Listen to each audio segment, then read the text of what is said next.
A revisar.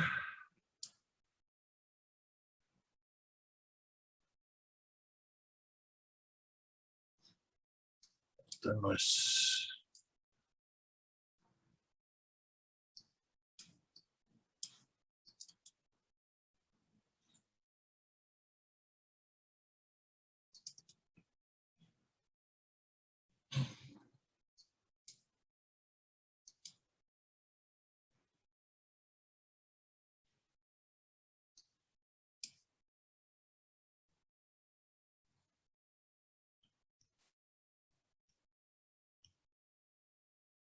Pues estuvimos viendo la clase pasada estas otras formas de poner en contacto al sólido que se va. En este caso específico es un lecho fijo o una torta de material que no se mueve y hacemos fluir el gas a través de ese material. Evidentemente que hay un cierto grado de porosidad del material que permite que el gas fluya a través del mismo. El ejemplo más claro es el lecho fijo, ¿no? Cuando ustedes un tubo que y lo llenan de un grano, pues maíz, trigo, frijol, lo que sea. Y ese grano confinado en ese tubo, pues tiene lo que es el lecho, o sea, todo el volumen que ocupa ese sólido, pues tiene un cierto grado de porosidad o fracción vacía, a través de los cuales el mismo principio de los reactores catalíticos, ¿no? Volviendo a hacer el símil, en los reactores catalíticos ustedes tienen el tubo, le agregan el catalizador, que normalmente es una partícula de un tamaño específico, del orden de 2, 3, 4 milímetros, con geometría esférica, cilíndrica, en fin, todo lo que, inclusive hasta placas, que es muy similar a lo que sería el caso del secador, del lecho fijo, ¿sí? Entonces ahí hacemos pasar, en el caso del reactor, los reactivos a una determinada concentración, temperatura, bla, bla, bla, etcétera, etcétera, y esperamos, a partir del conocimiento de la cinética de la reacción, diseñar ese reactor. Así, platicado de manera muy rápida, ese sería un poco el concepto. En el caso que nos ocupa, como nos he platicado, tenemos el gas que fluye a través del lecho, y lo que planteamos en este caso es un flujo pistón. Un poco lo estaba platicando la vez pasada, pero lo doy a manera de resumen. Un flujo pistón que va avanzando a lo largo de la cama, y en un determinado lugar de la cama, de todo lo que será el lecho fijo, ahí tenemos una cantidad diferencial que es el perfil plano que está avanzando a lo largo de la cama. Las partículas en blanco nos están indicando que ese sólido ya está oscuro aquí, con relleno, es el material que estamos secando. ¿Ok? Entonces, ¿qué es lo que sucede? Conforme avanza este perfil, esta pastilla, perfil plano, va secando lo anterior, y entonces el gas que entra aquí se pone en contacto con este sólido seco y pues no le hace nada, ¿no? Y simplemente cuando llega a la interfase, donde está el material todavía húmedo, pues ahí empieza el proceso. La máxima capacidad que tendríamos nosotros del flujo de humedad en el proceso estaría relacionada con que el gas estuviera referido a condiciones de saturación respecto a las condiciones de entrada, ¿sí? Si el gas estuviera saturado aquí, entonces ya no estaría secando nada aquí, porque ya no tendría capacidad de absorber humedad.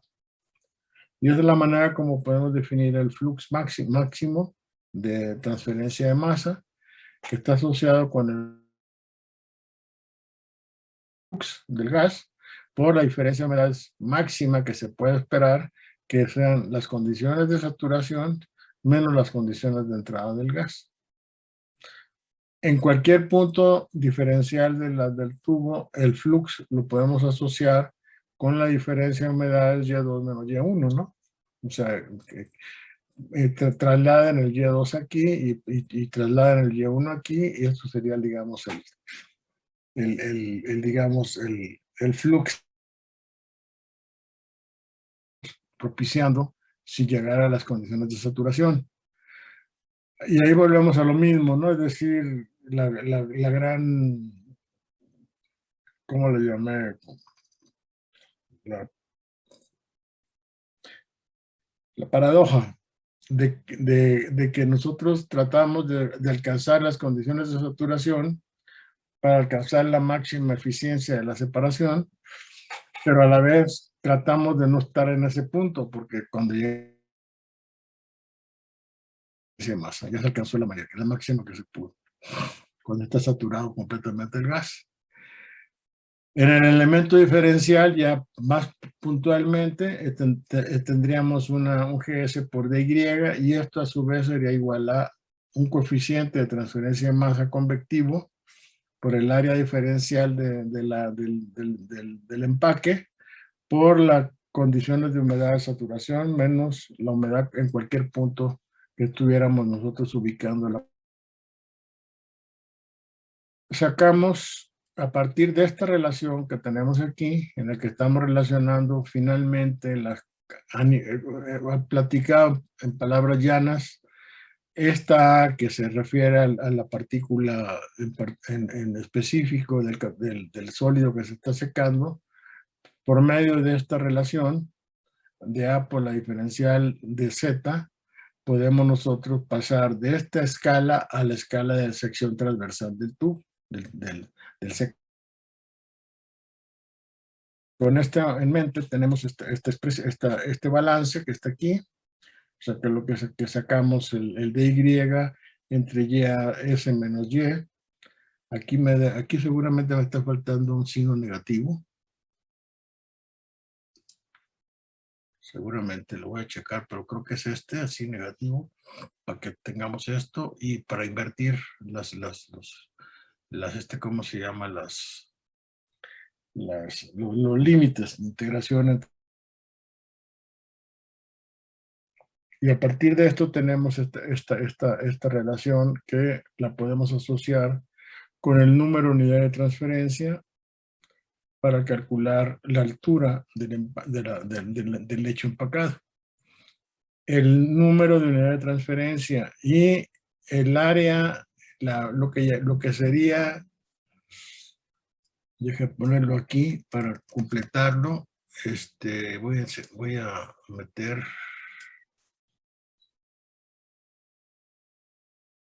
que sería la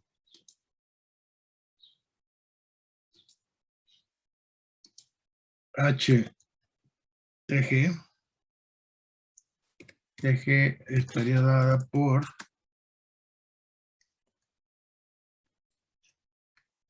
Chihuahua.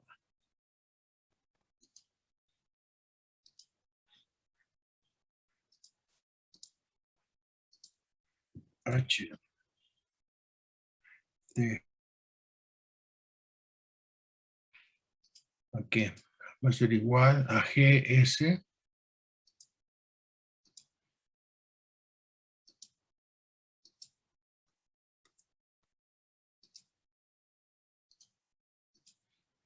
prima entre pues KYA, que ya conocemos nosotros, K, que caminó indicado anteriormente, KYA. Eso sería el área. Entonces, nuevamente tendríamos nosotros En el caso específico, si lo viéramos así, que Z, lo que estamos llamando ZS, la altura del empaque del sólido que estamos secando, va a ser igual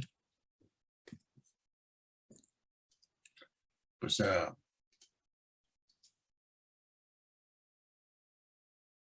NTG,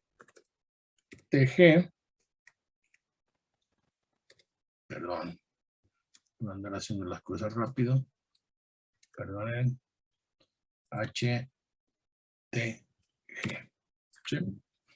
Y con eso podemos conocer la longitud del empaque del sólido que queremos nosotros meter dentro del secador para efectuar o alcanzar un cierto nivel de secado, ¿sí?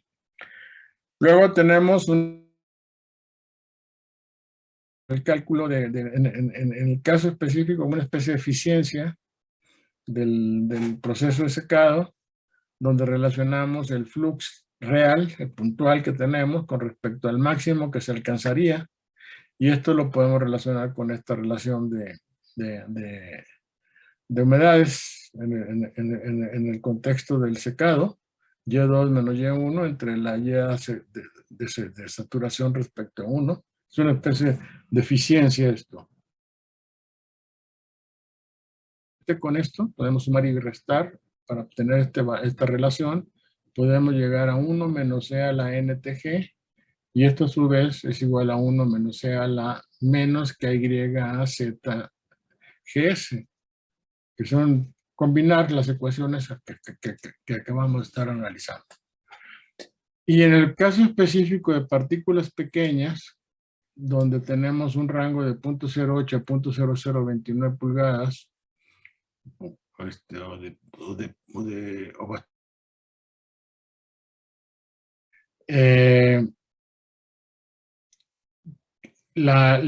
podemos aproximar la NTG, el número de transferencia, por medio de esta correlación, que ya la vimos en un ejemplo anteriormente, en la clase pasada. Entonces, ya sea que nosotros manejemos esto, ya sea que nosotros conozcamos a partir de correlaciones el coeficiente KY y conociendo la longitud del empaque a través del cual atraviesa el gas, tenemos que calcular el número de unidad de transferencia. Y esto nos da lugar al análisis del secado que hemos estado platicando. En el caso de partículas ya más grandes, que andan entre un octavo y un tercio de pulgada, se plantea esta correlación que está aquí para el cálculo del coeficiente de transferencia y se sustituye en esta expresión para obtener el número de unidad de transferencia. O sea, depende pues de la secar en este contexto en cuanto al tamaño de la partícula. ¿Ok? Bueno, entonces, déjenme, voy a minimizar esto y vamos a ver el problema.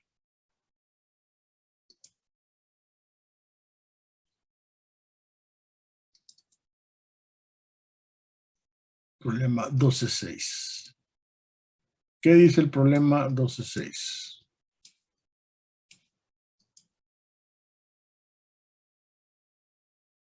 Hablamos de que tenemos unas lentejas de catalizador.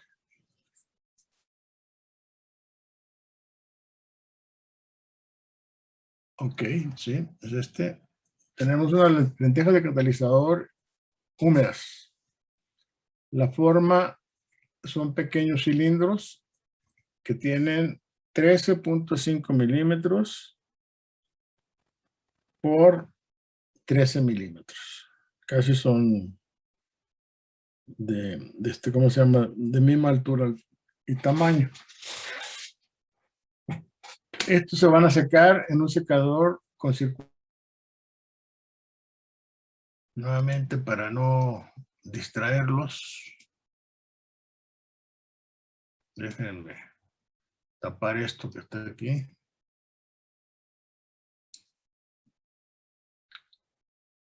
Y, ok. Esto sería nuestro sistema, que tenemos aquí adentro. Hay pastillas, cilindros de milímetros, ¿sí? Que son los que están aquí representados en este dibujo chiquito que está aquí. ¿Ok? Y estos son un conjunto de cilindritos que están constituyendo todo lo que es el empaque, para imaginar físicamente lo que está pasando, lo que tenemos. Entonces, estos se van a secar con una circulación transversal del aire. Esto que llaman 13.5 por 13, se colocan en un lecho de 50 milímetros de profundidad. ¿Sí? Entonces, esto sería, digamos, la altura del bloque de cilindros, ¿cómo se llama? Lentejuelas, que metemos dentro del tubo, que es el secador, propiamente. Para que se sostengan aquí en la base, pues tenemos una malla, gas, ¿sí?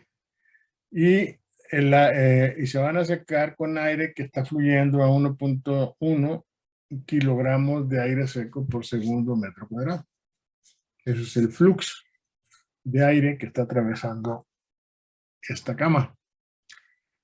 El aire está entrando con una temperatura de bulbo seco de 82 grados centígrados y una humedad de 0.01 kilogramos de agua por kilogramo de aire seco.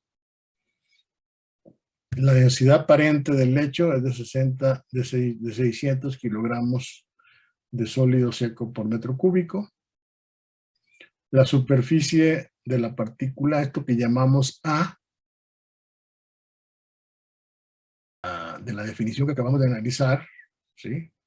En la que estamos hablando del área superficial específica del empaque por volumen de empaque, y eso es lo que permite trasladar esta relación a la sección transversal del tubo, ¿sí? Es de 280 metros cuadrados por metro cúbico. Entonces nos piden calcular la rapidez de secado y la humedad y temperatura del aire que sale del lecho durante el periodo de secado constante. ¿Ok? Entonces, aquí lo que les voy a plantear ahora a ustedes es, díganme qué características tiene el aire en términos de humedad, entropía, todo lo que quieran ustedes definir, el que entra y que sale del sistema, qué tenemos, qué no podemos o qué vamos a calcular. Esta es la información del problema, aquí está concentrada. Tenemos un flujo de aire que es de 1.1 kilogramos de aire seco por metro cuadrado segundo, una humedad absoluta de 0.01 y una temperatura de bulbo seco de 82 grados centígrados. Tenemos la temperatura de bulbo húmedo, por ejemplo, que esa sería, por ejemplo, es el caso de si quisiéramos conocer las condiciones de saturación. ¿Qué más? Pues básicamente sería eso. Entonces, aquí hay un planteamiento que quiero que veamos. Primero, la humedad, logramos ya porque hablamos de aire seco. Entonces, tenemos en la humedad absoluta y conocemos la temperatura de bulbo seco. Con la carta psicométrica, ubiquen ustedes la humedad de saturación. A ver si lo obtienen ahí de 0.031 a la temperatura de saturación adiabática de 32 grados centígrados. A ver. Saquen la carta psicométrica, jóvenes. Pónganse a chambear.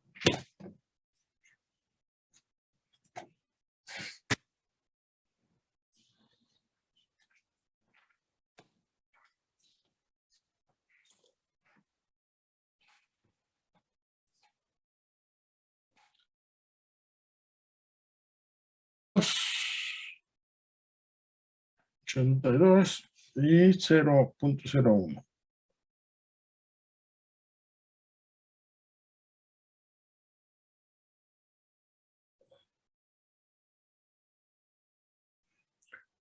Y se va siguiendo la curva de enfriamiento adiabática hasta la de 100% de saturación.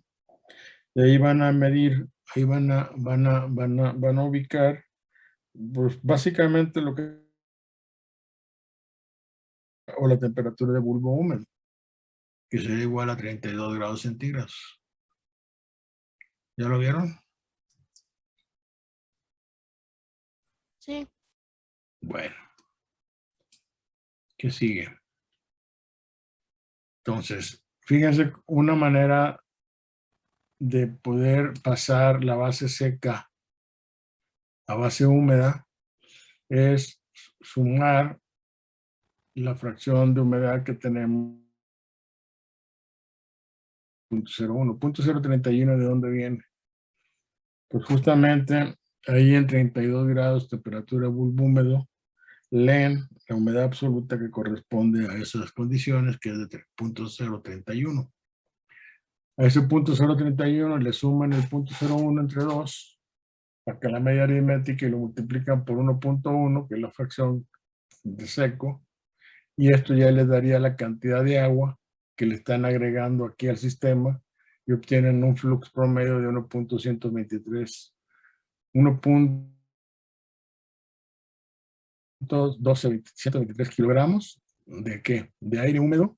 Por eso ya no le puse etiqueta, metro cuadrado segundo. Es otra manera, pues, de corregir.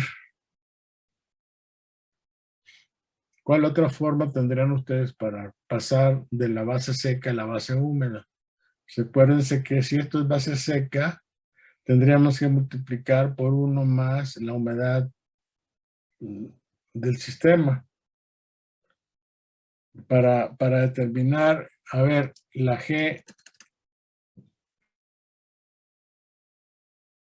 De esta manera estoy seguro que ya que lo van a recordar. La G prima. G prima, ¿a qué es igual? Va a ser igual a la GS prima, que sería la base seca, siguiendo la nomenclatura que hemos estado adoptando. Y esto multiplicado, ¿por qué?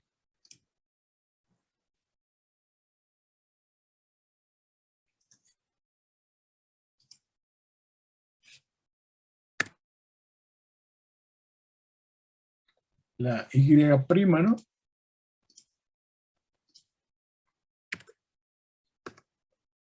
¿Sí lo ven?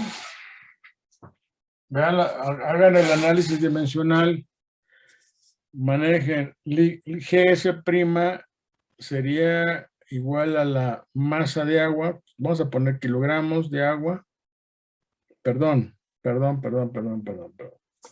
Kilogramos de aire seco por metro cuadrado.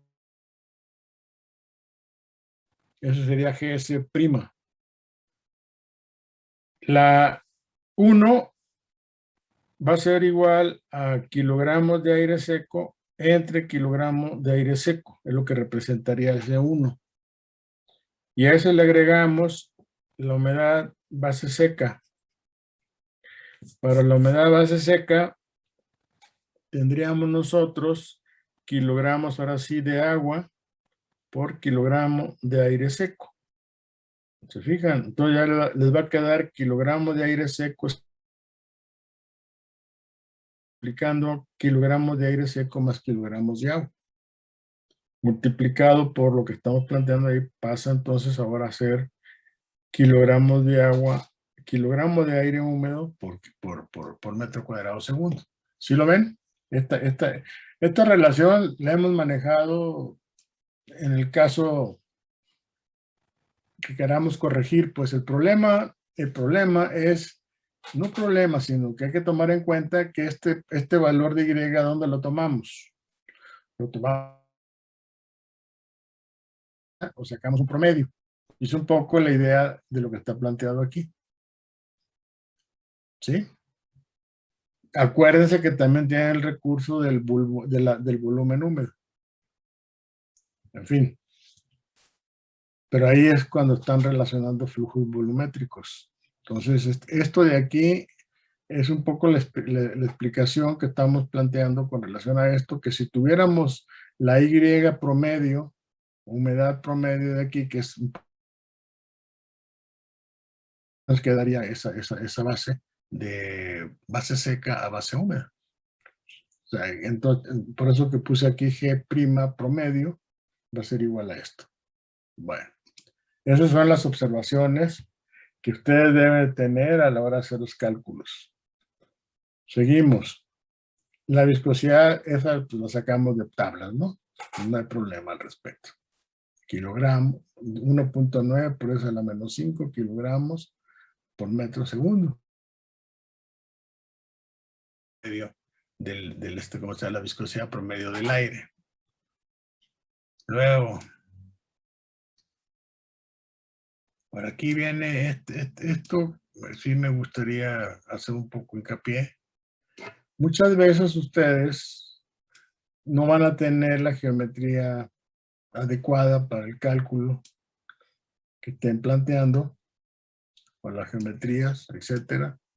Entonces, es decir, dicho de otra manera, ustedes pueden tener una geometría específica cilindros, en el que teníamos 13.5 de diámetro por 13 milímetros de altura, pero la correlación que van a utilizar para el cálculo del coeficiente está referida a un diámetro de la partícula. Entonces, es importante calcular cuál es el diámetro equivalente de esa partícula, que tiene una geometría diferente a la esfera.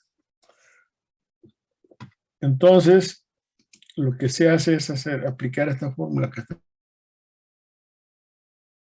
Fórmula que me permite. Noten primero que estoy tomando como referencia el área superficial externa del sólido. O sea, 2 veces pi cuartos del diámetro al cuadrado son las dos tapas del cilindro, la parte superior y la parte inferior. Y pi por diámetro por L es, aquí se me había puesto L. Pi por corresponde al área lateral del cilindro. Entonces, esa área superficial total del cilindro la igualo al área superficial de la esfera. Y cuartos de, aquí hay un error. Aquí, pi cuartos del diámetro de la partícula al cuadrado. ¿Estoy correcto? A ver. R cuadrada. Entonces, si yo meto ahí, sería d cuadrada entre 4. Entonces sería pi. Sí, está bien. Pi cuartos del diámetro de la partícula, pi cuartos del diámetro de la partícula al cuadrado. Entonces, este de aquí sería el área superficial externa de la esfera. Entonces, yo lo que digo es que este cilindro tiene un diámetro equivalente a una esfera, por eso se llama diámetro equivalente, al igualar al área superficial externa de la esfera. ¿Sí queda claro? Y de ahí despejo de P y eso me da 0.011633 milímetros. Y esta área pues es un dato del problema que ya habíamos comentado. A igual a 280 metros cuadrados por metro cúbico. ZS nos lo están dando como dato. O sea, la profundidad del empaque que metemos de lentejuelas es del orden de 50 milímetros. O 0.050. O sea, vean todo lo que los cuidados que hay que tener con relación a esto. Con relación a poner unidades y hacer las operaciones adecuadas. Esto viene a colación por lo siguiente. Si ustedes se fijan en el libro, viene esta correlación que está aquí. Aquí pongo como referencia la tabla 3.3. Lo que tengan el libro 3.3. De la tabla 3.3 para el sistema que estamos manejando, tendríamos esta correlación que es el coeficiente de, esta es la analogía de Chilton-Corbus JD, coeficiente JD, que es igual a 2.06 entre la fracción vacía del hecho del empaque por el Reynolds de partícula a la menos 0.575. Entonces, la fracción vacía a partir de esta relación, que viene de esta expresión que está aquí. A el área específica que estamos planteando, el área metro cuadrado por metro cúbico, es igual a 6 veces 1 menos épsilon entre dp. No sé si la vean, de dónde viene esa expresión.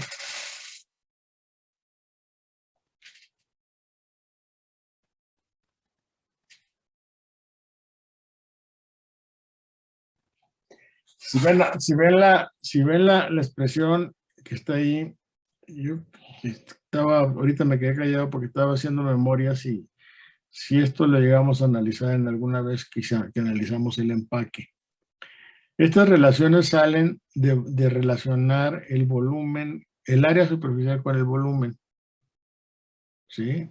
O sea, A, que es el área superficial entre el volumen del empaque. Esa área, el área superficial del cilindro entre el volumen del cilindro. Entonces, a partir de eso y en la fracción vacía, esto se refiere a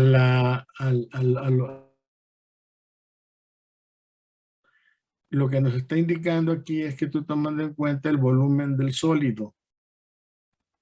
El volumen vacío del empaque está representado por épsilon, la fracción vacía. Y 1 menos la fracción vacía me va a quedar la fracción de volumen ocupado por el sólido propiamente. Este término de 6 viene ¿de dónde?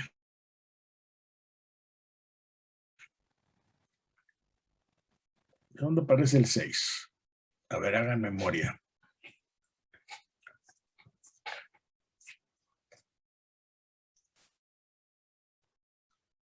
O sea, ¿qué sería? El área superficial externa de una esfera sería igual a pi por diámetro al cuadrado. Voy a poner como radio, porque creo que queda más claro así. 4pi r cuadrada entre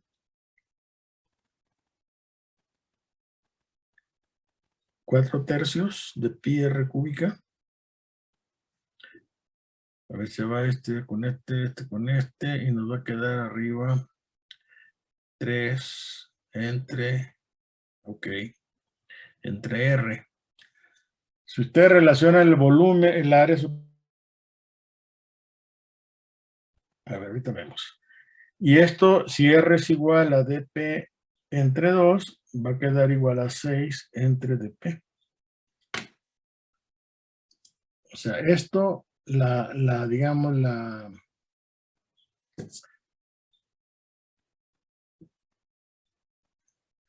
relación de superficie a volumen, déjenme ponerlo aquí.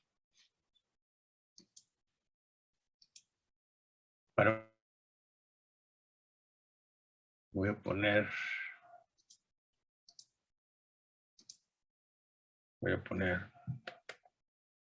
4pi 4pi r cuadrada entre 4/3. 4 entre 3. Pi. De pi por R cúbica. R cúbica, ¿qué será? ¿Qué es? De aquí me va a dar, se van las pis, les va a quedar este término dividido por R y el 3 pasa a la parte superior. O sea, el 4 se va con el 4, el pi se va con el pi y nos queda 3. Y si lo pongo en función de dp, me va a quedar entonces 6 entre dp. ¿Sí está claro? Y esto me está relacionando el área superficial con respecto al volumen de la esfera. Ahora, al multiplicar eso por 1 menos r, ¿este qué unidades tiene? ¿Qué unidades tendría este? Pues son unidades de volumen, ¿no? Sería volumen del sólido por volumen del lecho. Esta epsilon, finalmente me está relacionando la fracción vacía, es el volumen vacío entre el volumen del lecho. 1 menos epsilon es volumen del sólido entre volumen del lecho. Entonces, al multiplicarlo por 6 de pi me da esta área que es el área específica del empaque. Metro cúbico. Metro cuadrado, superficie total del sólido que está referido al volumen del empaque. Ese es digamos, el contexto de estas ecuaciones. Para que sepan de dónde salen, pues.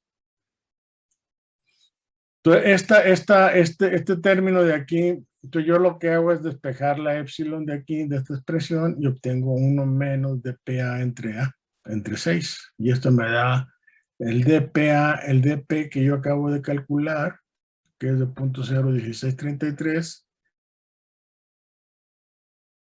Esto a 1 me da 0.23, 0.24. Esto es la fracción vacía que dejan las lentejuelas empacadas en ese bloquecito de 50 milímetros de altura, con estas características del cilindro de 13.5 por 13.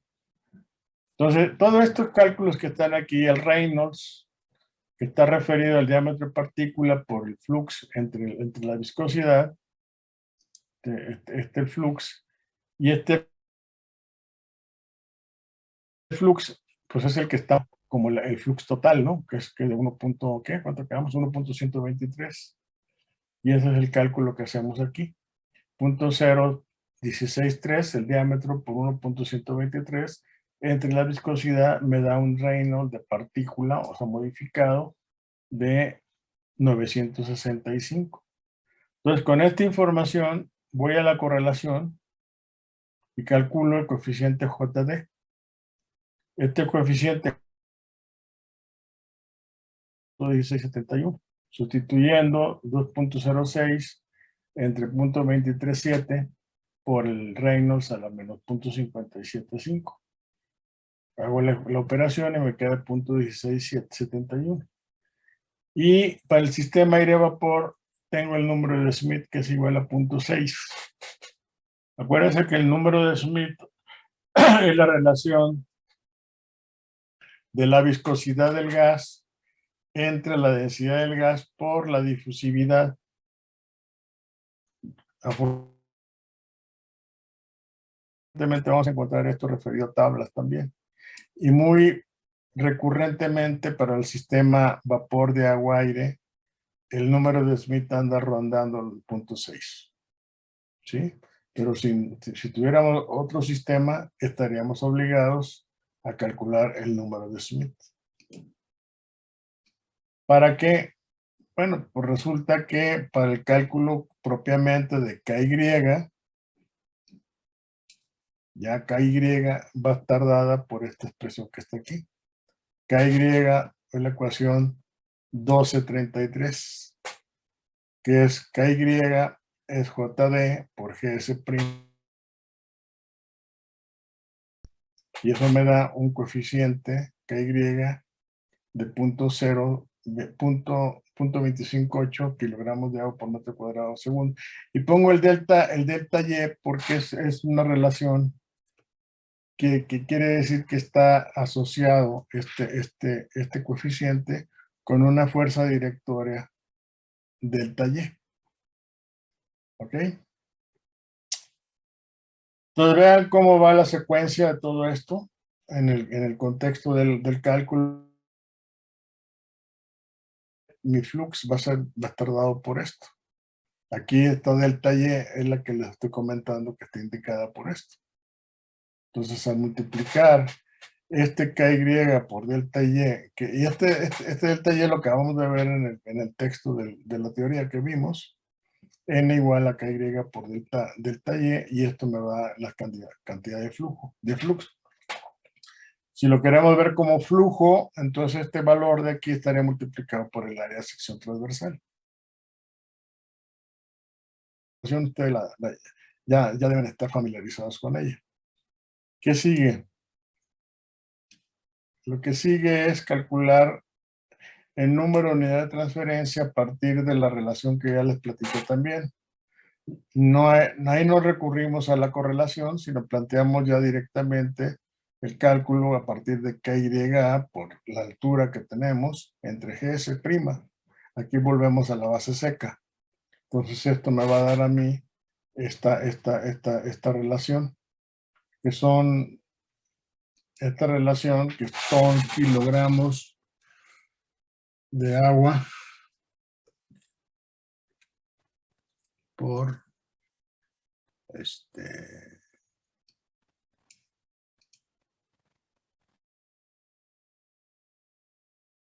por metro cuadrado por metro cuadrado segundo, ¿no? Son las unidades correspondientes para este cálculo. Y esto es lo que me permite calcular el NTG. El N máxima pues estaría dado por esta relación tomando en cuenta las condiciones de saturación. Y eso me da 0.0231 kilogramos. Estaría dada por las mismas, son las mismas unidades de esto, ¿no? Copio.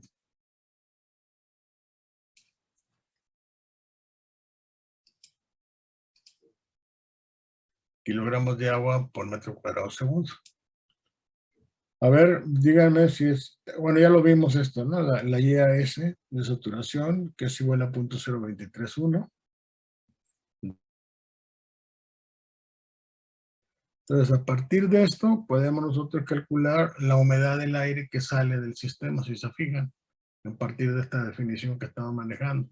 No tenemos la N, tenemos el N máximo, y esto a su vez es igual a 1 menos E a la menos 3.28 que acabamos de calcular, que es la relación que está aquí. ¿Dónde anda? 3.28, que es esta KYAZ entre GS, y eso me da 0.9624. Y esto de acá, la N, entonces sería igual a 0.023 por 0.9624 da 0.022. Y a partir de la carta psicométrica tenemos que para estas condiciones de saturación, la temperatura TG de salida del aire es de 33. Una humedad de 0.0302. A ver, chéquenlo. Convénzanse.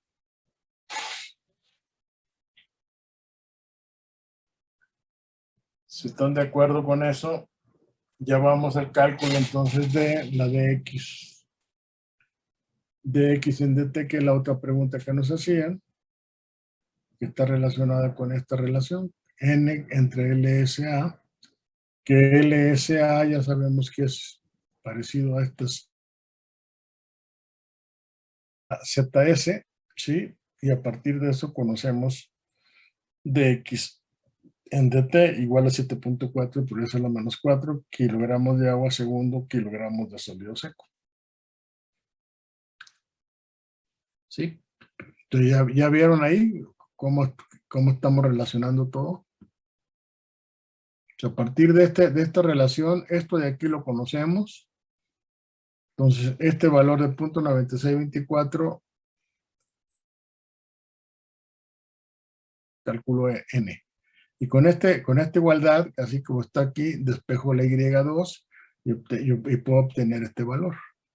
Con este valor, yo puedo encontrar entonces la temperatura a la que sale el gas del sistema. Entonces cae, la temperatura cae de, ¿qué? De 82 grados. 82 grados centígrados que entra, sale con 32. O sea, toda la cantidad de evaporando. ¿Alguna duda, jóvenes?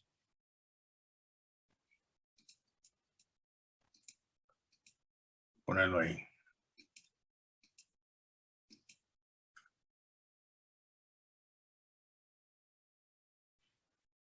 Comentarios, jóvenes.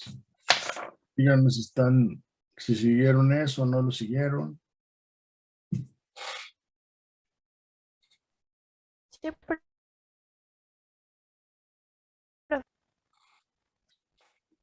Bueno, espero que esté claro. Es parte de lo que estamos analizando, pues, con relación a las operaciones de secado. Entonces ya vimos casos específicos de secado directamente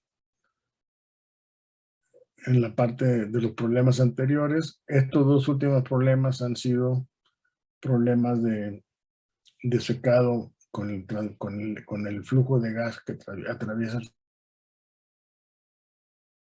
caso de la charola. Planteamos cómo combinar las condiciones, los efectos de radiación, conducción, etcétera. Y para terminar con el tema, voy a salirme de esta.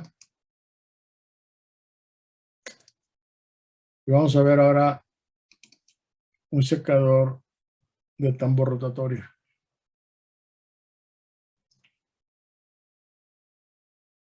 Déjenme.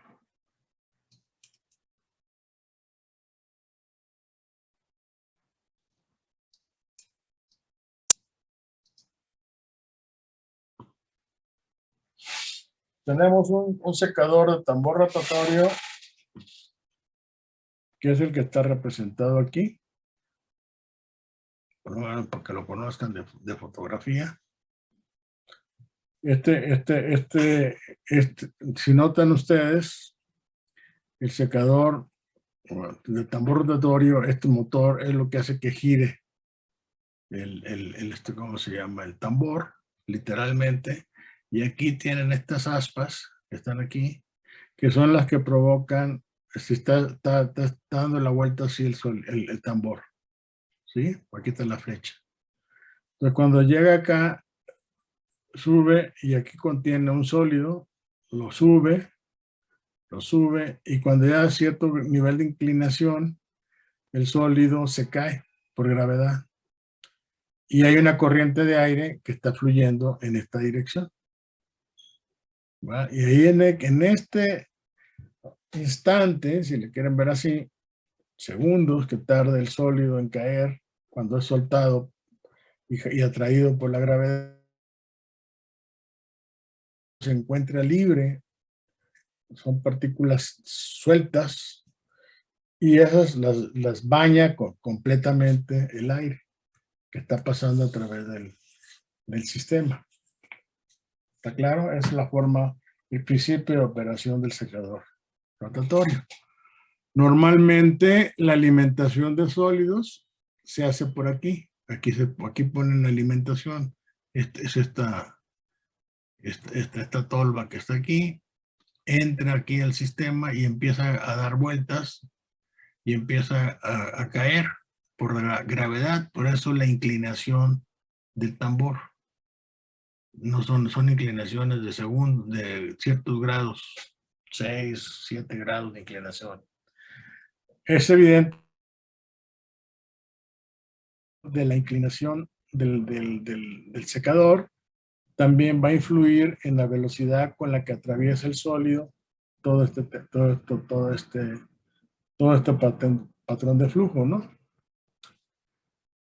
Entonces, el aire entra por la parte derecha, el aire del ambiente, que está medio borrado, pero se los platico. Entra un banco de resistencias eléctricas, ¿sí?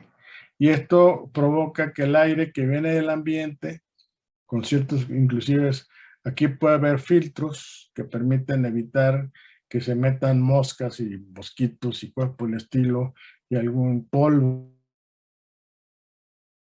que van acompañados de filtros, pasan por con un banco de resistencias eléctricas o por un quemador, y el aire entra propiamente a la cámara de secado, ¿verdad? Con una temperatura, obviamente que diferente a la temperatura de la que el ventilador que está aquí está jalando el aire. Entonces, el aire entra así, se calienta, se acondiciona y entra y se pone en contacto a través de este mecanismo con los sólidos que están, en la medida que van cayendo, como hay ciertos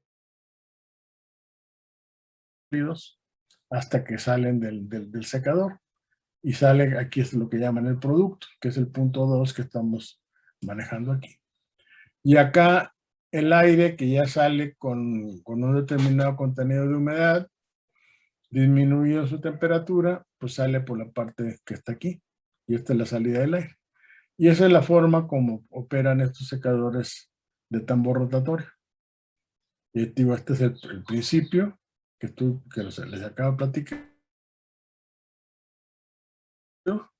Como los cajilones, ¿no? Sí los conocen los cajilones, ¿no? Que son unas como cajitas que están dando vueltas, están subiendo, y luego llega un momento donde ya la gravedad hace su trabajo y caen los sólidos, y es en el momento que se ponen en contacto con el gas que está fluyendo a través de la sección transversal del tubo. El problema que vamos a ver ahora es el secador rotatorio que opera a contracorriente con aire caliente. Está aislado, del tipo que se muestra en la figura 1220, este es el secador que les estoy platicando, y se va a utilizar para secar sulfato de amonio de 3.5 hasta 0.2% de humedad. ¿Sí? Ese es el rango de humedades que vamos a plantear. O sea, el sulfato de amonio que es alimentado por la parte superior por aquí, por la parte superior del secador, parte extremo, en la parte izquierda, lleva un contenido de humedad de 3.5, base húmeda. Y el producto que sale por el punto 2 de humedad. Para que tengan idea, más o menos, son longitudes típicas de estos secadores. Andamos del orden de 6.7 metros de longitud, todo esto que está aquí, la trayectoria que sigue el sólido, y un metro punto 2, un metro 20 centímetros de diámetro, las dimensiones del sistema. ¿Sí? El aire atmosférico se calienta de 25 grados centígrados con una humedad relativa de 50%, lo pasamos a través de espirales de calentamiento hasta llegar a 90 grados centígrados antes de que entre propiamente a la sección del secador. Y se desea descargar ese aire con 32 grados, o sea, va a entrar en la zona de interés de secado, va a estar entrando a 90 grados y va a salir a 32 grados.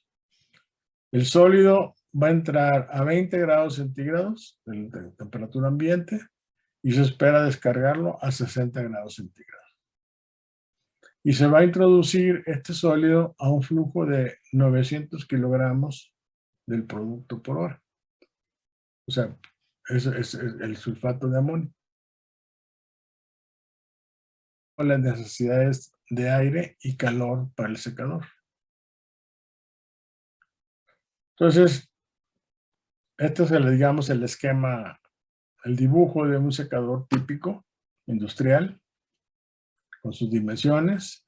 Y esto de aquí, pues ya es ¿cómo se llama? Un remedo de lo que está aquí, un esquema que me permite a mí, pues hacer lo que hemos estado platicando, ¿no? Cómo representar esquemáticamente las condiciones del problema.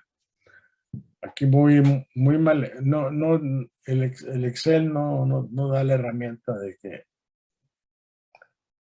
pongamos acá una serie como de resistencia, ¿no? Entonces, como ya no me quise hacer bolas, entonces puse yo aquí directamente este plato de aquí, que está representando el calentador. Entonces, con estas condiciones ambientales, entra al calentamiento y sale con esta temperatura de 90 grados, que es la que me están indicando. Y ese aire pasa a través de todo el sistema cuando está afectando el secado y sale con 32 grados centígrados, con un contenido de humedad y una entalpía que no conocemos. El sólido es alimentado a 20 grados, a 25 o a 20. Pues sí, hay que poner aquí, no.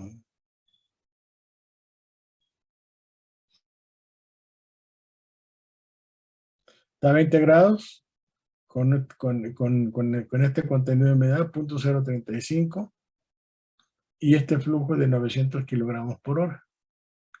Entra al secador, da vueltas aquí, se pone en contacto con la corriente de gas y sale con una temperatura de 60 grados centígrados y un contenido de humedad de 0.002 kilogramos de agua por kilogramo de sólido húmedo. Entonces aquí estoy poniendo las flechas blancas, son el sólido, y las flechas oscuras, o sea, con azules, son el sólido. Entonces, ¿cómo quedaría el balance de materia? A ver, jóvenes, y el balance de energía.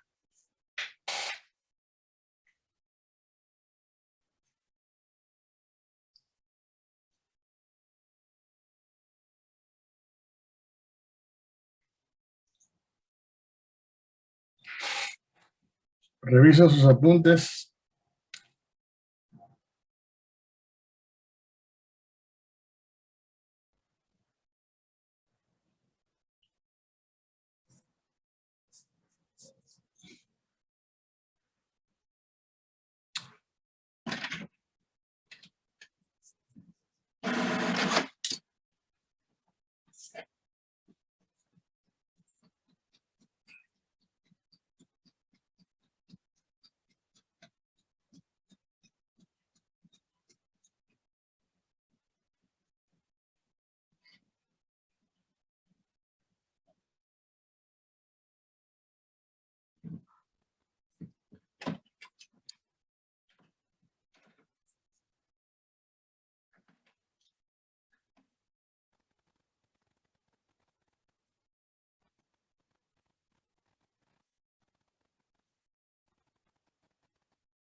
A ver, díctenmelo.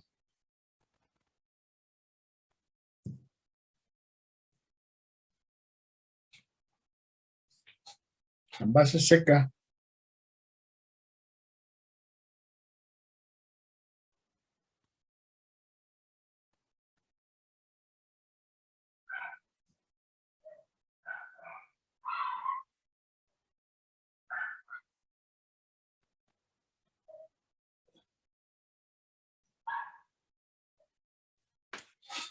¿No? ¿Se rehusan a comentármelo?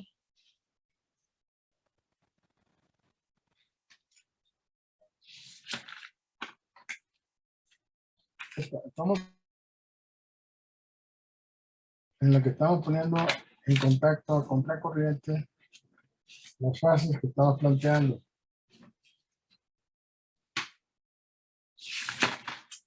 Lo que quiero yo con este ejemplo es evidenciar las, ¿cómo se llama?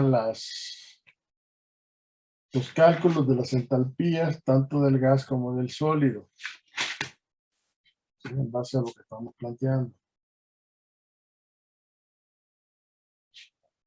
Por si hubiera alguna duda al respecto. Entonces, el balance de materia daría L del sólido, vamos a llamar LS por X2, tomando en cuenta este balance que estamos manejando aquí, o sea, más bien es LS por X1, ¿no? LS por X. Y GS' sería multiplicado por Y2.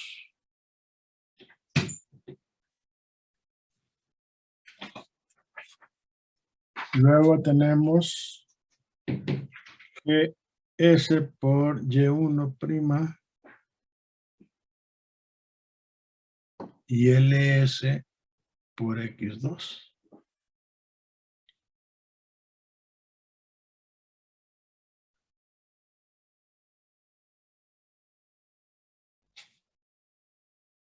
Entonces nos queda que LS' por X1 menos X2 va a ser igual a GS' por Y1 menos Y2.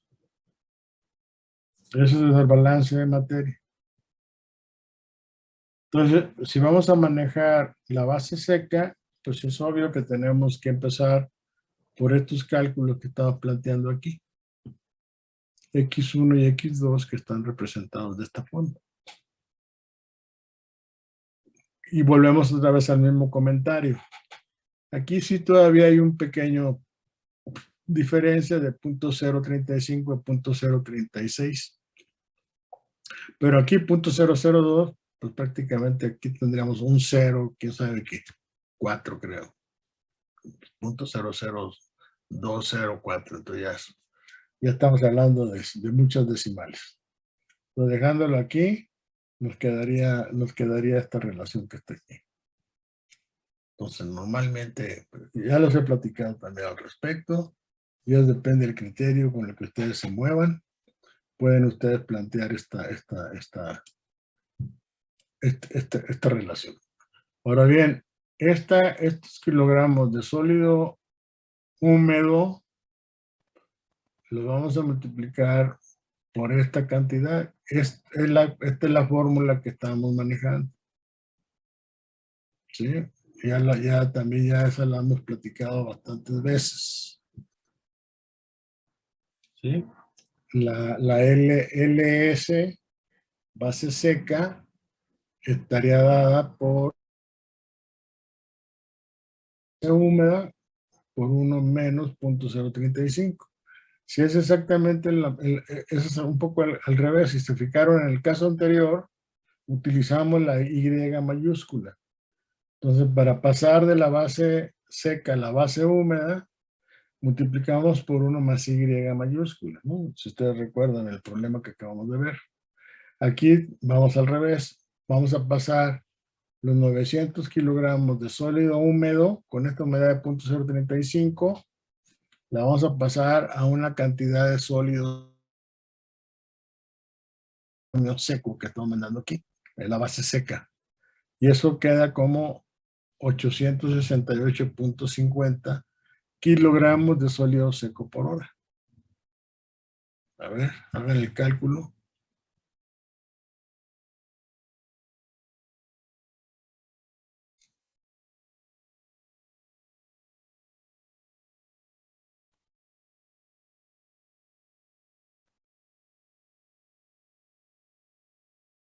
¿Sí está claro?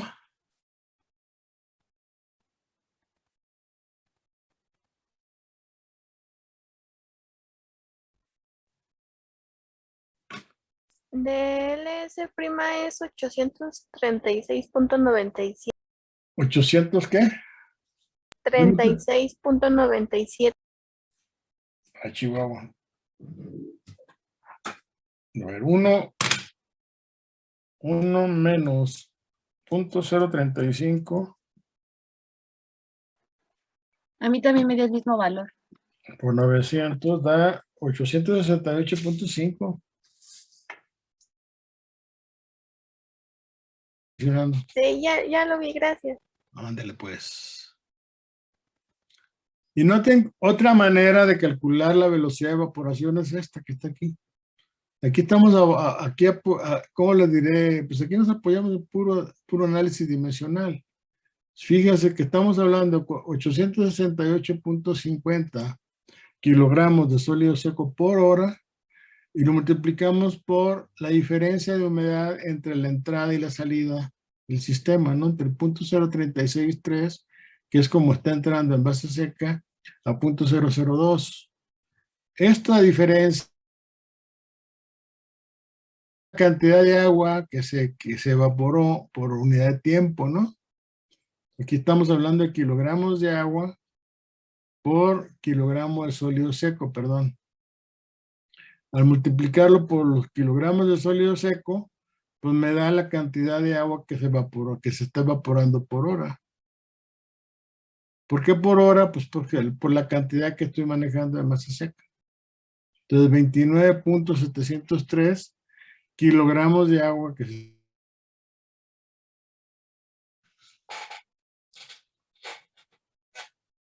¿Sí lo ven? Aquí esto es puro análisis dimensional, ¿eh? Hagan el cálculo.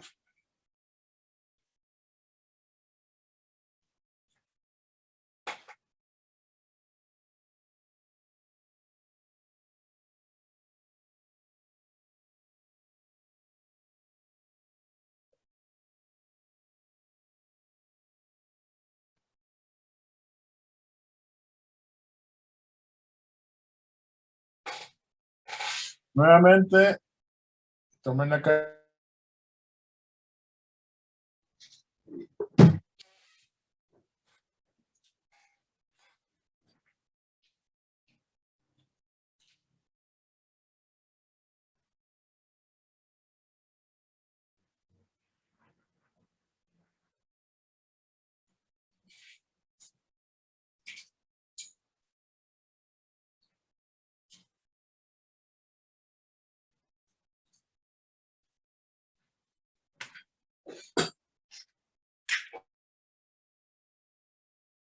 Grados centígrados y 50% de humedad relativa.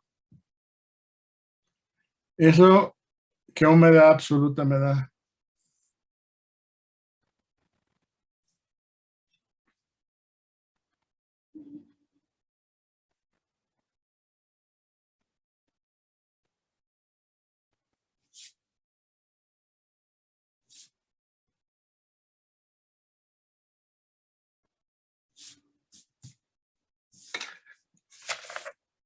Ya, pues ya encontraron que es grados con el porcentaje de humedad relativo 50, me da una humedad de 0.01. Sí, ¿Sí?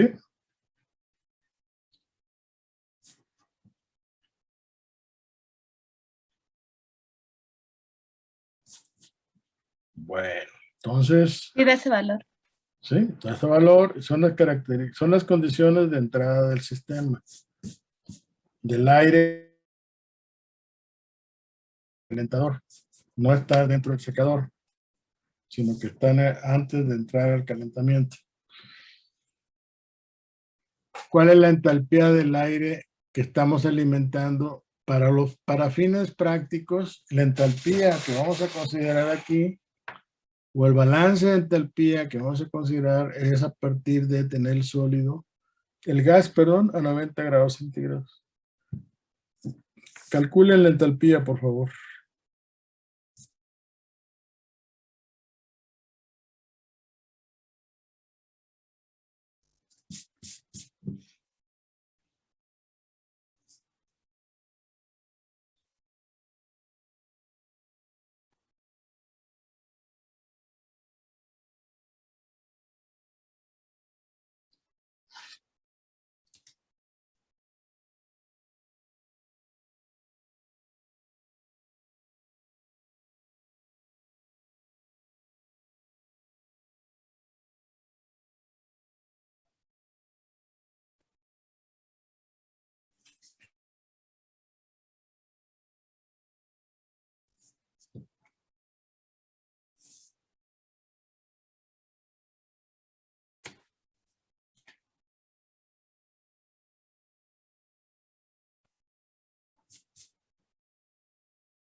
Pueden verla en la carta psicométrica.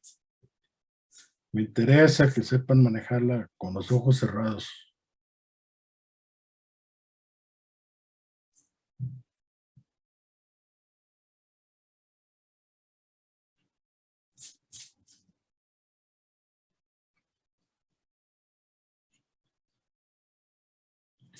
Ahora, los que tengan la fórmula que viene ahí en el libro, acuérdense que en la carta psicométrica, en la siguiente página, viene la fórmula que les permite calcular la entalpía. Para que contrasten el cálculo con la... Esta sería la fórmula que viene en el libro.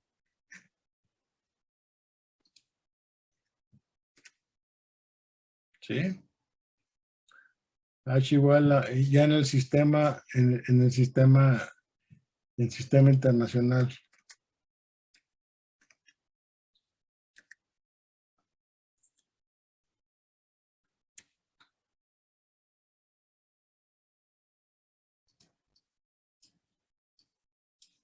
¿Ok? Entonces, aparte, conocen ya la humedad. El que pasa en el aire de 25 grados centígrados a 90 grados centígrados, nada más se mueven horizontalmente. Pero la humedad absoluta sigue siendo la misma, 0.01, ¿están de acuerdo? Sí. No tiene, ni le agregaron ni le quitaron la humedad al sólido. Esta es la temperatura. O sea, se mueven pues horizontalmente. Entonces, ahora noten, aquí se los puse con todas sus letras, como esto viene de una fórmula donde están ahí utilizando, o sea, en primer lugar recuerdan ustedes que las unidades, los parámetros que se utilizan en las ecuaciones termodinámicas normalmente usan temperaturas absolutas. Se perdió en los números que están aquí, están considerando ya el paso de los grados Kelvin a los grados, de los grados centígrados a los grados Kelvin. Entonces ya, de tal suerte que lo que me queda aquí es temperatura en grados centígrados. Es lo que les comento, tengan mucho cuidado con las unidades de los parámetros con los que están haciendo cálculos. ¿Ok? Entonces, tomando en cuenta esa información que estamos aquí planteando así, nos da, o sea, en el punto que está a 90 grados centígrados, el aire que ya está vamos a decir, en la zona de secado, por el contenido de humedad de 0.01 multiplicado por 2.502.300, nos va a dar 117.200 joules por kilogramo de aire seco. O, considerando las unidades que trae el libro, en la gráfica, serían 117. Chéquenlo, por favor. No va a ser exactamente el mismo valor, pero va a estar por ahí.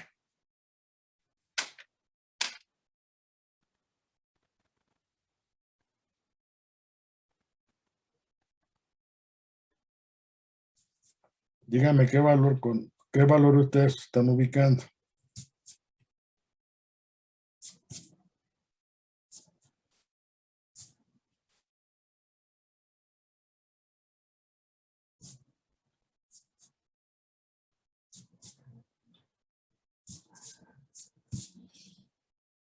De 90 grados. 0.1. Se sigue en paralela a la curva que está ahí. Llegan a la de 100%, más o menos en 34 grados centígrados. Se sigue para arriba hasta la entalpía de aire saturado y eso les da un poquito arriba de 120. Por ahí anda. ¿Con cuál me quedo? Pues me quedo con esta, que es la del cálculo.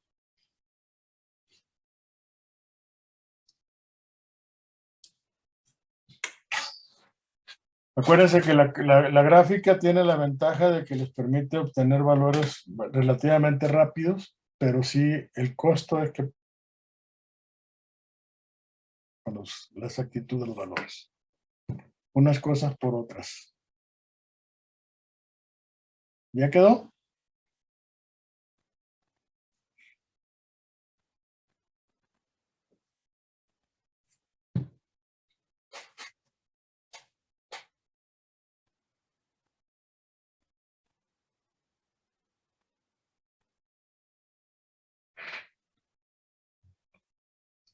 ¿Ya vieron eso? ¿Ya vieron la carta ciclométrica? ¿Ya calcularon?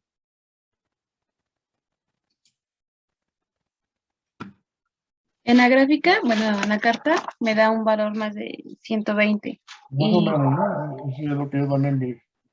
y con su valor, pues me dio de 117,168. Entonces yo supongo que lo redondeo. Pues yo creo. Si no me recuerdo bien, pero hasta así. Joules, pero nota que aquí estamos hablando de ciclométrica, estamos hablando de Son kilojoules. kilojoules. Sí, Aquí están profesor. los 1000. Luego conocemos nuestra temperatura de referencia serían 0 grados centígrados. La entalpía del aire que sale está saliendo a una temperatura de 32 grados centígrados. Entonces, con esta referencia, bueno, la temperatura de referencia ahorita la calculamos para los cálculos, vamos a hacer ahorita de la entalpía del sólido. Tomando como referencia 32 grados centígrados, tenemos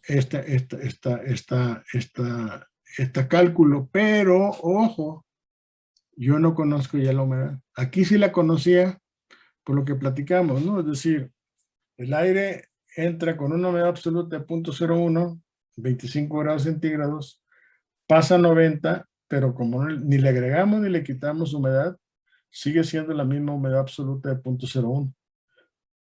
Y eso es la entrada del aire a la zona de secado.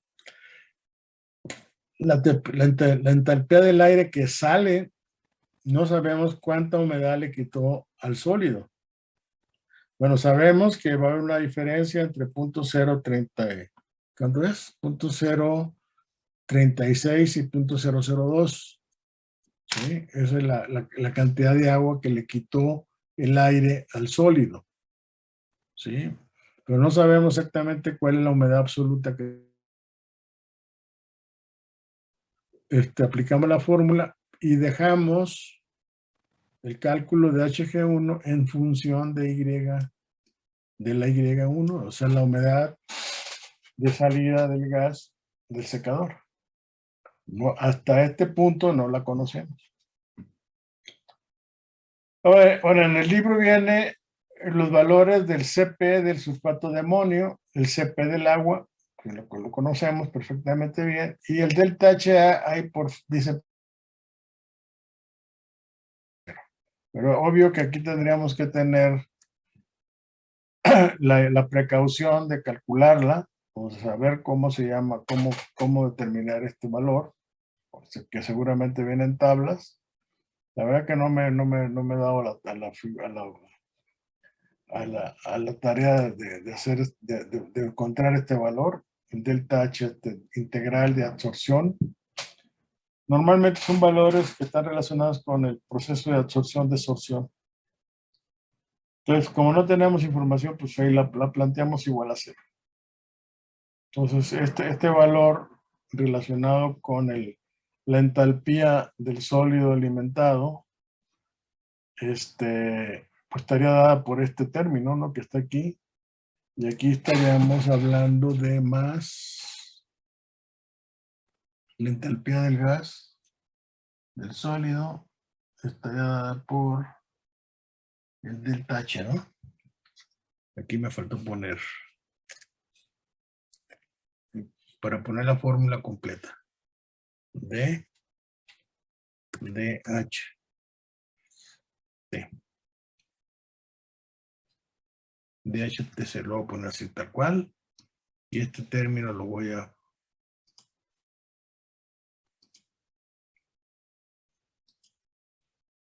voy a manejar en términos del delta.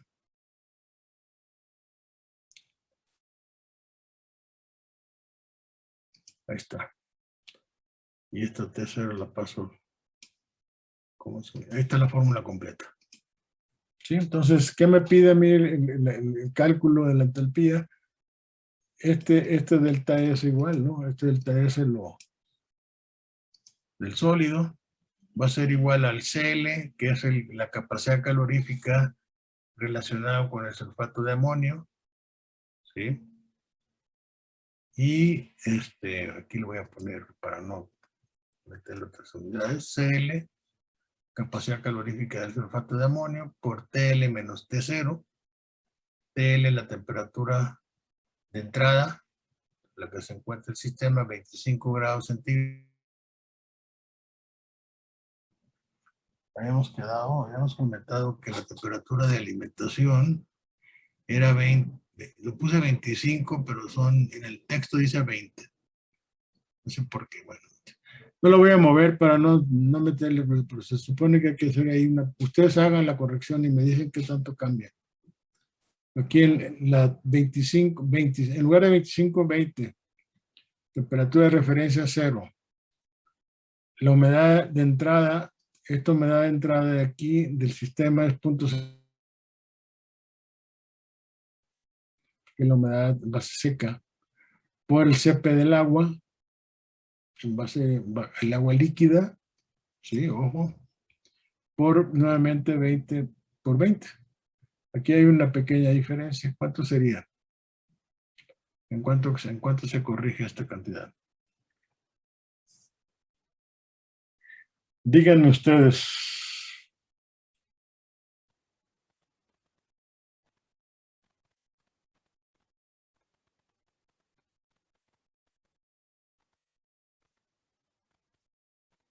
Y de entrada y de salida,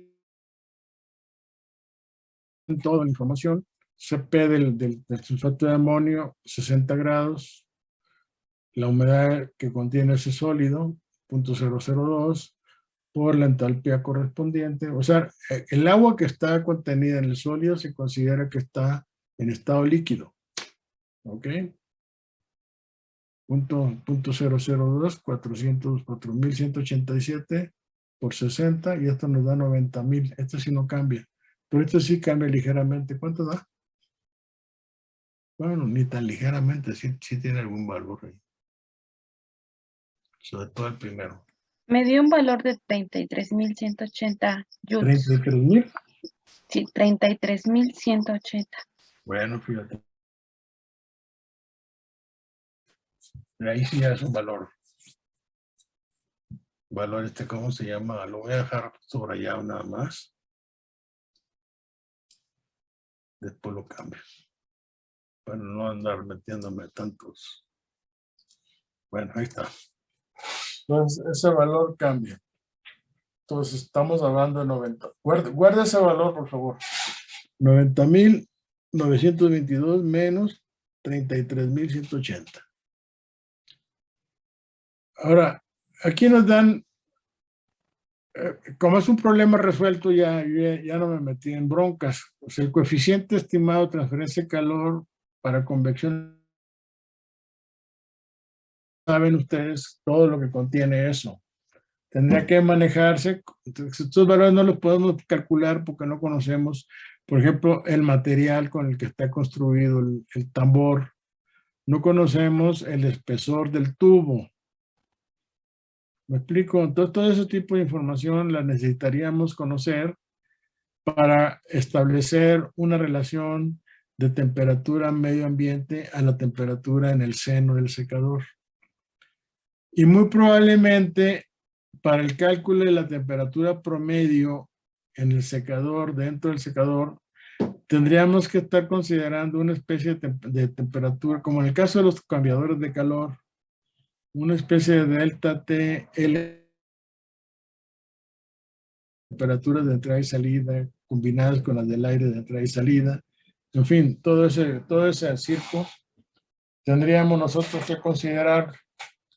Entonces, para fines prácticos, por el objetivo del problema, vamos a suponer que U, si ustedes recuerdan, ese U es del orden de 12 watts por metro cuadrado grados Kelvin.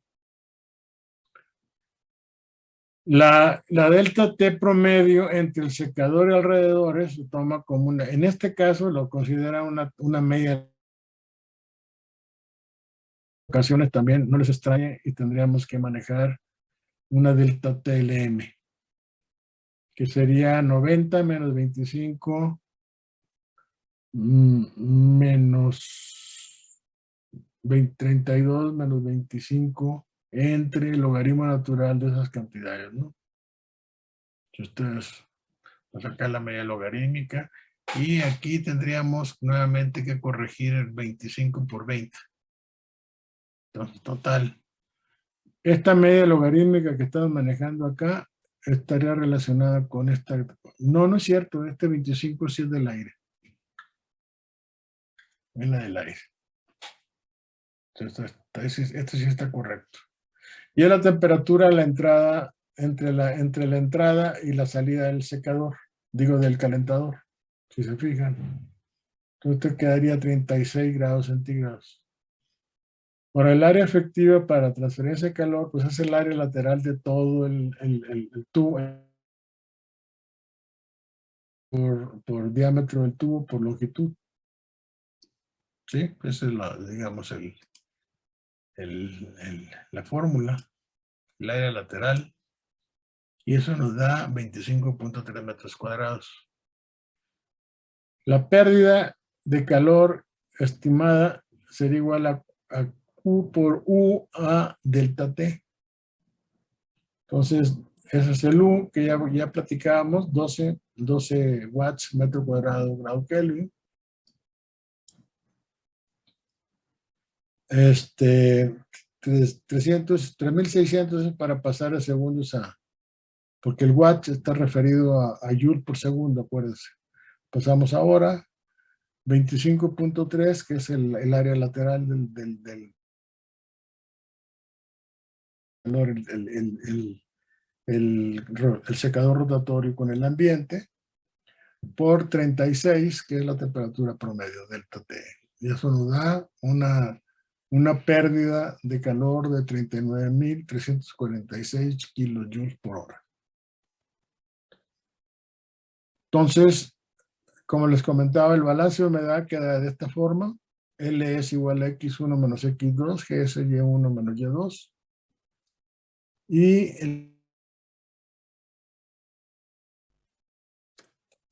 ¿cómo se llama? Y ahí sacamos entonces que GS por Y1, que no conozco, menos 0.01, 868.5, que es el GS base seca, por la diferencia de humedades, me da 29.9.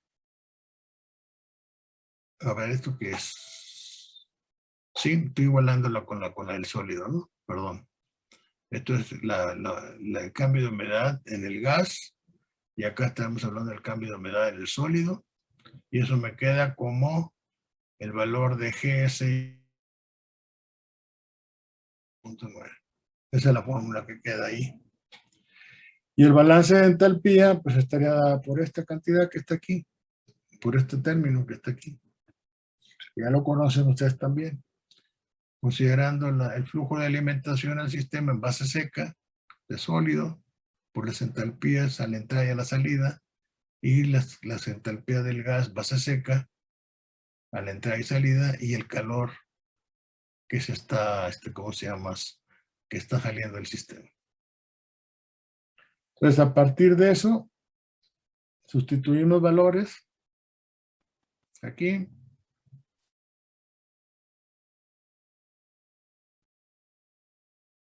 $868 por 90,000 más GS por 32 menos, y aquí este valor que todavía no conocemos, y los 3.946.000 que están asociados con la Q y la entalpía del sólido.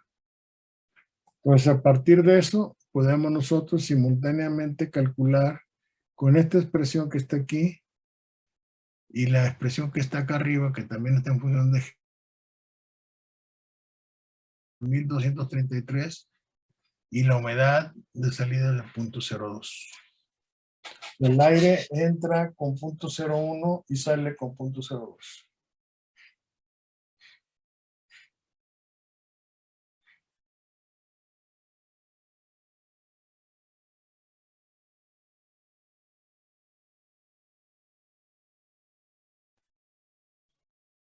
¿Sí ven?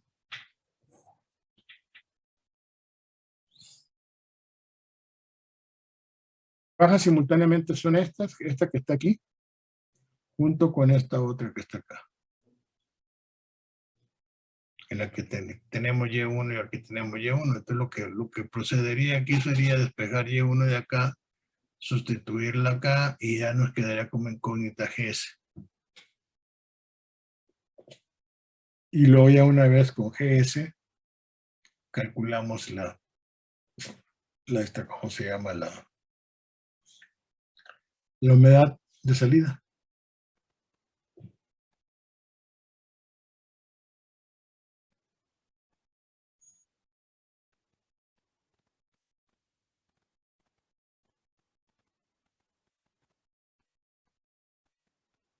¿Sí? O sea, noten que sabemos la cantidad de sólido que estamos mandando al sistema, pero no sabemos la cantidad de gas que estamos metiendo. Es parte de los cálculos que estamos realizando. Conocemos la humedad absoluta del aire que entra al sistema, pero no conocemos. Ahora resulta que pasa de 0.01 a 0.02. Y en las entalpías, pues las podemos calcular a partir de las cartas higrométricas. Ya lo hemos platicado. Entonces esto nos queda, esta información, y nos va a quedar que entramos con un flujo. Este GS, como es base seca, pues es la cantidad de aire que estamos introduciendo y que sale del sistema. 1233 kilogramos de aire seco por hora. Y la humedad con la que sale. ¿Okay? De la carta psicométrica conocemos la entalpía del aire fresco, que es de 56 kilojoules por kilogramo de aire seco. Entonces, para calcular la cantidad de calor que cede el calentador a esa cantidad de aire que estamos mandando ahí en base seca, pues esto lo multiplicamos por 1233 por 17.200, que es la entalpía del aire que sale, que calculamos. Acuérdense, fue el primer cálculo que hicimos del aire que sale de la zona de calentamiento con 90 grados, ¿no? Aquí está 90 grados, y esta humedad absoluta, y me dio una entalpía del aire dentro del secador de 117, pero pasarlo de 52.000, donde anda de 56.000 joules, la cantidad de calor que yo necesito darle al aire, a esta cantidad de aire, para que yo pueda pasar ese aire a 90 grados centígrados. ¿Sí lo ven? Estas fórmulas son muy importantes, y ojalá las puedan guardar por ahí en algún lado, porque estas fórmulas luego lo sacan de apuro a uno, ¿eh? Porque muy frecuentemente estas fórmulas las aplica uno para calcular las capacidades de calentamiento asociadas con algún calentador de vapor, etcétera. Y muchas veces, como ingenieros, ustedes tienen que plantear ese tipo de necesidades energéticas. ¿Sí? Lo mismo para el caso del vapor, la cantidad de vapor que se requiere. Podemos plantear esto que está aquí, 70 kilonewton por metro cuadrado, es la presión manométrica que normalmente manejan las calderas. Vaporización de 2.215 kilojoules por kilogramo de vapor. ¿Sí? Entonces, esto me va a permitir entonces tener que esta relación de 34.037.075 kilogramos de vapor por hora. Entonces, si yo quiero realizar el análisis que estoy haciendo acá, donde ya vi las necesidades de calor para calentar esta cantidad de aire centígrados a 90, ¿ok? Ahora voy a ver esta cantidad de energía que requiero entre el calor latente de vaporización del agua, me va a dar la carga de vapor que yo requiero. Porque esto está kilojoule por kilogramo de vapor. Y de esta manera yo puedo plantear, yo voy a requerir ¿qué? 75 millones, o sea, o 75.477 kilojoules por hora. La cantidad de vapor se traduce en 34.075 kilogramos de vapor por hora. O sea, la caldera me debe de suministrar esta cantidad de vapor por hora con esta calidad de vapor. Así le llaman la calidad de vapor, y está referida a la presión manométrica. Y con este dato de la presión manométrica se van a tabla de vapor y obtienen este valor del calor latente de vaporización. ¿Estamos?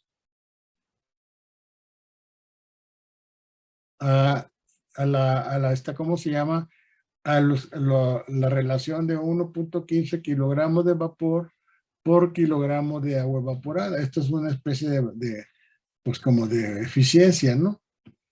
Yo voy a necesitar 1.15 kilogramos de vapor por kilogramo de agua evaporada.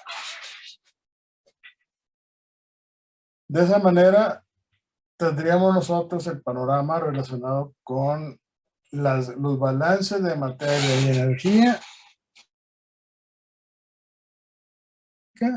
y la termodinámica, los balances de materia y energía con relación a un secador típico industrial, que es el caso de un secador de tambor rotatorio, como se le llama.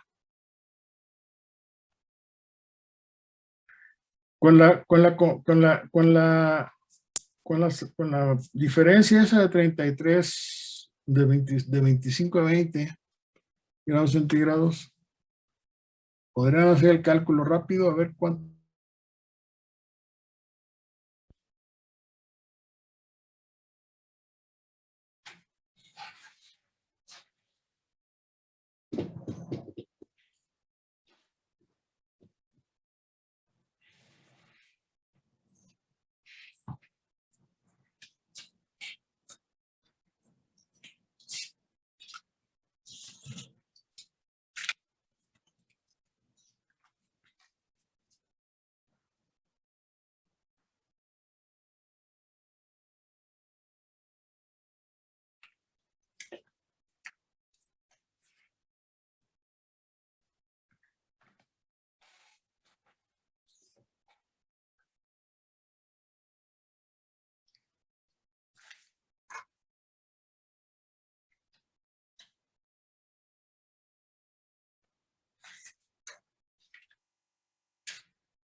¿Están haciendo el cálculo?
¿Sí? ¿Están calculando? Sí. Bueno. Como terminan, me avisan.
Bueno. Vamos a ver. Lo dejo de tarea para que lo corrijan. Bien, el próximo viernes vamos a lo quiero dedicar a aclarar algunas dudas que puedan tener del curso. Voy a hacer algunas últimas reflexiones respecto a esta operación de secado. Comentaba la clase pasada, el próximo lunes hacemos el examen global. ¿Está claro? Sí, profesor. Bueno.